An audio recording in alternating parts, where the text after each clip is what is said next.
Hello. How many times has that happened to you? You design something really nice that has blue in it and red, and the red turns brown and the blue turns purple.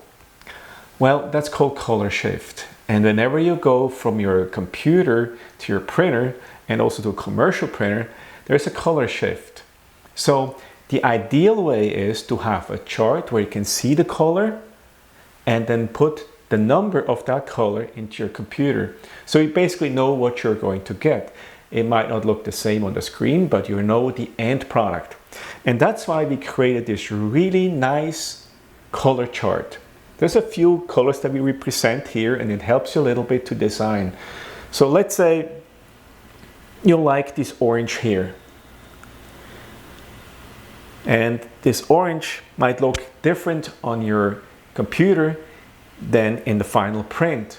So what you can do is you get one of these charts, which is free, you can get them from us, and you go online to printelf.com/CMYK, and here you have the same chart, and now you see the colors, what they look like. In fact, if you look at the orange, it looks a little bit pale on my computer compared to the final printout.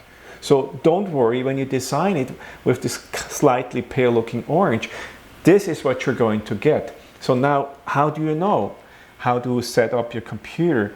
You click up here into RGB, which is your monitor, to CMYK, which is the print that the commercial printer use, and you get the number 0, 61, 79, and 0. That represents CMYK, cyan, magenta, yellow, and K for black. So let me go over to my favorite program, which is Photoshop. I already have a color here, but let me mix this color that we just had before, which is, what did we say? 0, 61, my memory is terrible, 79, and 0, I believe.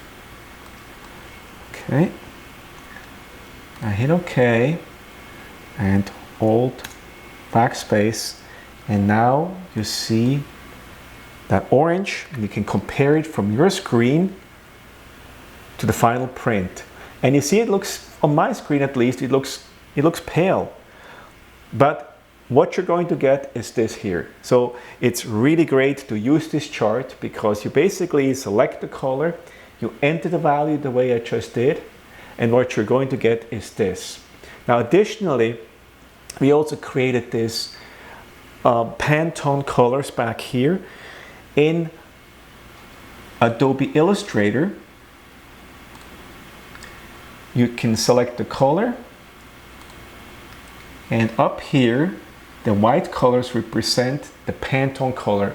So you select the Pantone color in your Adobe Illustrator program, and this is the color you're going to get. Or you can just go ahead and use the CMYK value, and it'll be the same thing. So you get whatever color you pick, that's the way it's going to look, or at least as close as possible when we print it, because there's always a little color shift. Temperatures, different color batches, it happens. It's unavoidable. It's the nature of the business. I also would like to tell you, if you want a really nice deep black, don't just use 100% K, which K is black, but also mix in a little bit of cyan, magenta, and yellow. Don't overdo it, because otherwise the colors will have a hard time to dry. So look at the chart, and you're going to see 100% K, and here we represent 60 magenta, 60 cyan, 40 magenta, and 60 yellow. You mix those all together with 100% black, and you get a really beautiful deep black. Okay, and last but not least, if you have text, let's say on your business card, and you would like to have the text grayish. Up here on the left corner, we represent on how much K you need to mix in order to get that light look. I recommend for a gray text to use only K, so you don't get any color shifts and it stays nice and clean. Now, while you're at the website, why don't you also check out a little bit about color space and what it means? Because the human eye basically can see a lot of colors. We can't see all the colors. There's like infrared and ultraviolet, which we can't see, but our color space is pretty big. RGB is what you see on a monitor, is more narrow. Certain colors simply can't be represented. And what we see in print is even more narrow. And you can see it in our nice little chart that we made here, where you can see the human eye, red, green, blue, RGB, CMYK representation.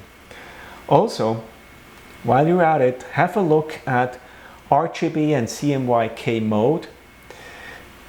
Look at this, for example. You have this very nice hot pink, and this is what it's going to look like. At least we're trying to mimic here when you print it.